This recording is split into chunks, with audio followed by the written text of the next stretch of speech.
Hello everybody, welcome back to Let's Play HOI4 Kaiserreich as the Kingdom of France. Let us continue on from where we last left off. So, we've been executing many people. But look, sometimes it had to be done. I do have a feeling that it's going to greatly reduce our ability to fight a war in the future, but we'll see how that goes. I'm meeting with His Holiness. With the long struggle against the Republic finally over, the Defont Henry d'Orléans has embarked on a great diplomatic voyage to introduce a new regime to our allies and neighbors. However, the first stop in his trip will be in Rome, where the prince arrived by plane early today. France has long been an eldest daughter of the church, though she certainly had been a rebellious daughter in the last century or so. From one revolution to the next, the church has often been target of godless revolutionaries and unscrupulous liberals. No official relation between the Holy See and France has existed since 1904, and it started the debate over the separation of church and state. And the relation between the Republic and the papacy had been warmer during the Great War. The subsequent revolution destroyed hopes of detente. The anti-clerical terror that followed led many to believe the eldest daughter was now matricide. But no more. Like the prodigal son, France has finally returned to their mother the church, and the prince was formally received by the Romans and His Holiness. A long private meeting was held between the two, where it seems His Holiness shared his joy that France has returned among the nations closest to the church, and has hoped that the new regime will remain true to this holy mission, calling for a peaceful transition towards monarchy. It was rumored that the Pope had concerns regarding the Unitarian culture of the faith in the eyes of Maras, but these concerns have apparently been soothed, whether by assurances by the Prince of Maras' good faith, or by promises to control those unsavory elements. We will never know. The meeting concluded. Prince Henry announced that the new Condorant, which will soon sign between the church and the kingdom, for solemnly swearing that France from now on would always be able to defend the faith. More political power, more stability. Thank you very much. The anti-France. You know what? Fair enough. I mean, we have kind of made things worse for everybody. I'm not surprised that there's an anti-France going on. The anti-France. The four Confederate States, the anti-France, any good Frenchman knows who is meant by these epithets. The Freemasons, the Protestants, Jews, and the Metics. I don't know what a Metic is. Behind every revolutionary upheaval, working against us, getting fat off our labor, destroying every single part of the true France. We will not be safe until something is done to deal with these parasites. Since the coup, such rhetoric has been daily occurrence with the Accent Francais, now the regime's official newspaper each day ramping up further in virulence. The Republic finally toppled. The paper argues it's now time to strike directly at her masters. Our people looking for ever more culprits to blame for France's downfall are satisfied or satiated by a seemingly endless list of scandals, all seemingly involving Jews or Freemasons in some way or another. As the King's justice punishes these traitors, our compatriots have taken matters into their own hands. Masonic lodges are raided by comlots, eager to delve into the secrets of the cultists. The properties of the anti-French are being seized and redistributed. Their commerce pillaged. In some major cities, riots broke out, and age-old tensions between Jewish and Muslim natives came to a boiling point over any pretense. Frenchmen often join in on the violence, and flames of discord fanned by the action Algiers. The frenzy of salvation and the persecution of our enemies is gripping the nation. And already, many are those of the estates have fled, often right across the border to Morocco. So, 10% organization, weekly stability, minus 0.2. Look, we've kind of we've gone over the edge a little bit. We've done some things that maybe we regret. But I guess we need all of these before we get our event. Get another French attack. Considering the army for more stability, kind of counteract our penalty there. The Association de Hommes Musulmans Algériens, or the Association of Algerian Muslim Ulama, is a religious association founded in 1933.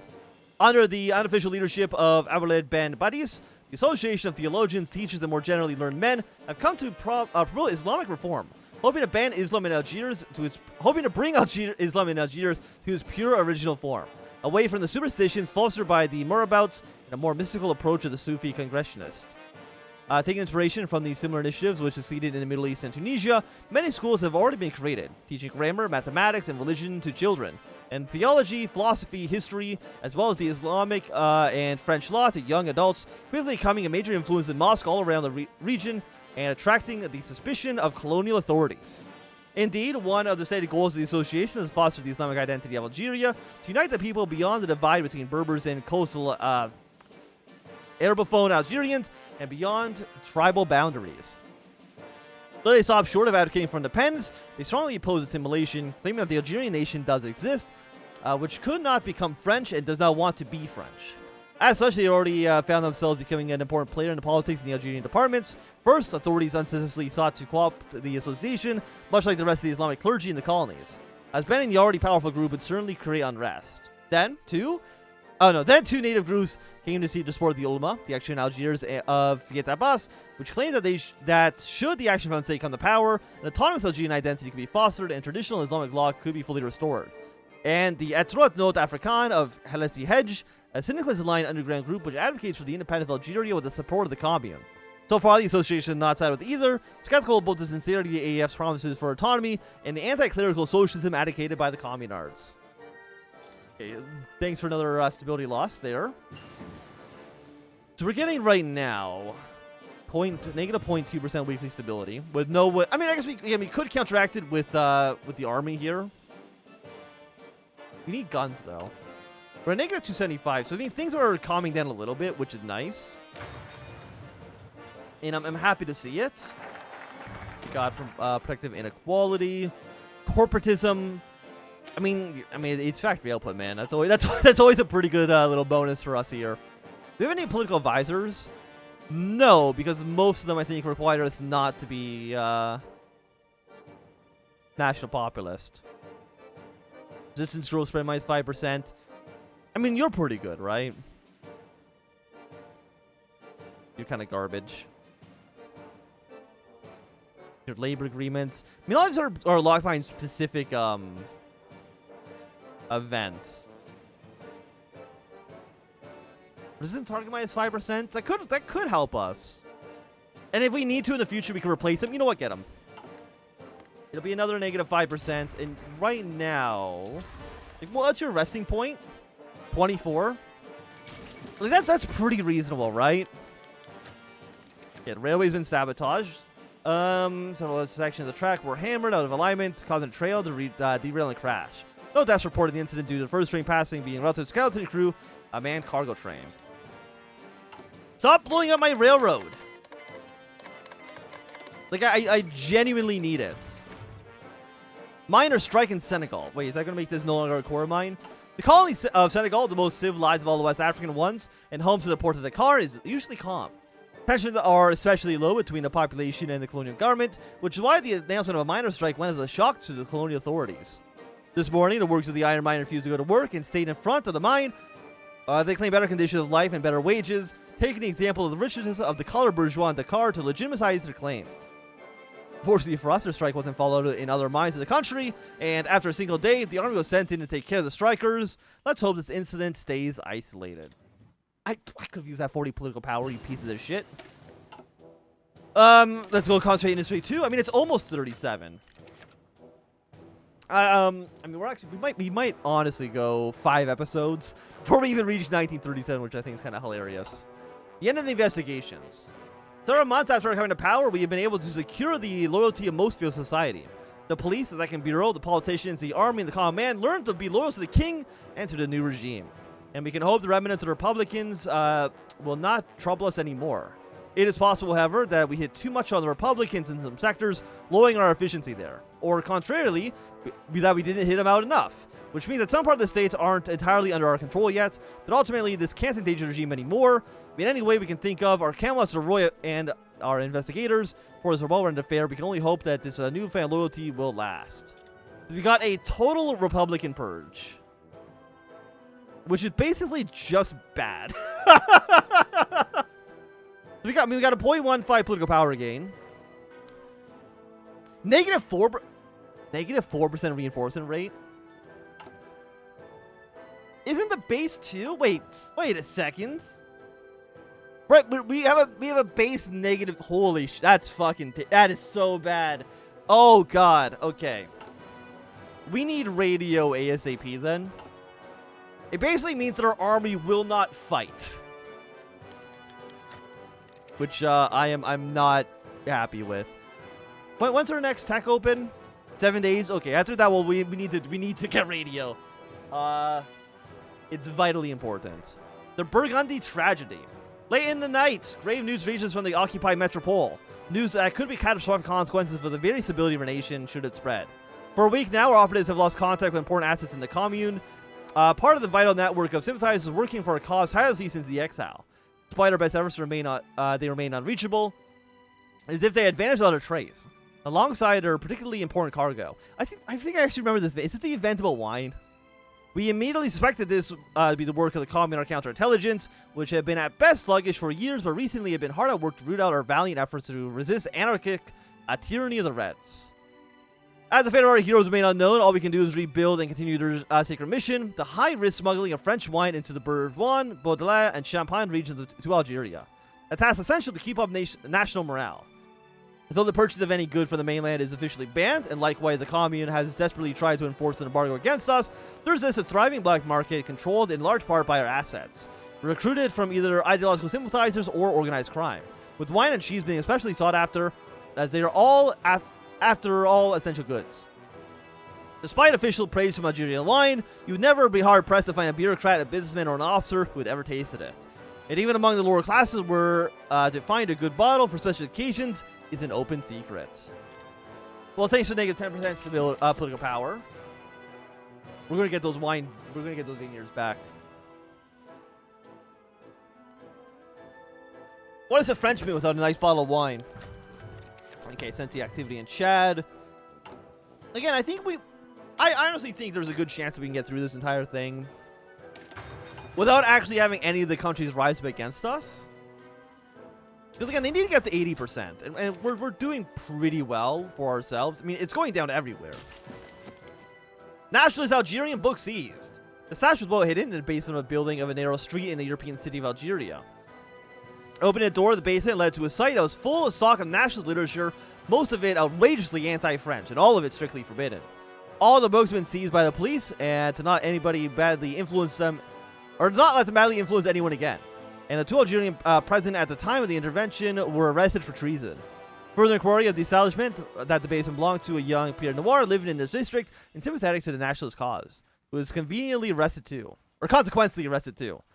Those Pierre Noirs betraying their own country are a real thorn in our feet, as they have been judged by French law and defended accordingly. They can also use their privileges to usually build a web of Pierre Noir militants across the cities and rent places like the ones we just raided to organize. But it's also a cultural disappointment. How bad is the education system for this youth to turn out as treasonous as they are? I'm not allowed to have political power. It's just not going to happen. Workers go on strike. Wait it out. I'm not giving an inch to working to strikers here. What am I? The Reds? Okay. The Cathedral of the Immaculate Conception of Ouagadougou was consecrated today in the presence of Jean III, governor of Haute-Volta, Henry Louis Joseph Cassé, and Joné Tavernaud, the very influential apostolic vicar in the city of Ouagadougou, who some whisper is the true governor of the colony. The first cathedral to be consecrated in Sahel, the Cathedral of the Immaculate Conception, takes inspiration from both traditional African building techniques and Romanesque architecture. It stands as a power symbol to the success of missionary work within the French colonial empire, and especially that of Pierre Blancs. It is also the crowning personal achievement of Monsieur Tavernaud, whose presence in the city has made an unrivaled impact. Arriving in the city in 1903, he immediately reached out to local Mosuet chiefs, got to work building schools, a seminary, developing the land, and implementing industry, slowly but surely making the mission the economic heart of the city, if not the whole region. 2 years after his arrival, there was already more than 1,000 Chechemuns under his supervision. The number of converts has grown exponentially since. As for the rumors that he is a true governor of the colony, it is undeniable that though his personal charisma, experience, diplomatic skills, and growing economic influence, Monsieur Tavernaud wields considerable influence, often acting as an intermediary between the colonial administration and traditional power structures. He has also been an important and outspoken part of the Administration Council of Haute-Volta for more than a decade now, and was a severe critic of Algerian regime's handling of the famines of the early 1930s and the revolts that followed. However, the apostolic vicar has always dismissed the case of the true power of Haute-Volta lies in him, presenting himself as nothing more than a humble missionary blessed with some success caring for his flock. And women's suffrage. The issue of women's suffrage has been a contentious one in French politics for a long while. After the revolution, women were considered passive citizens, a category shared with children and domestics. In other words, citizens who were inherently under the influence of another and as such could not be trusted with the right to vote. In 1848, when the Second Republic was established and universal suffrage was declared, women were excluded from such universality.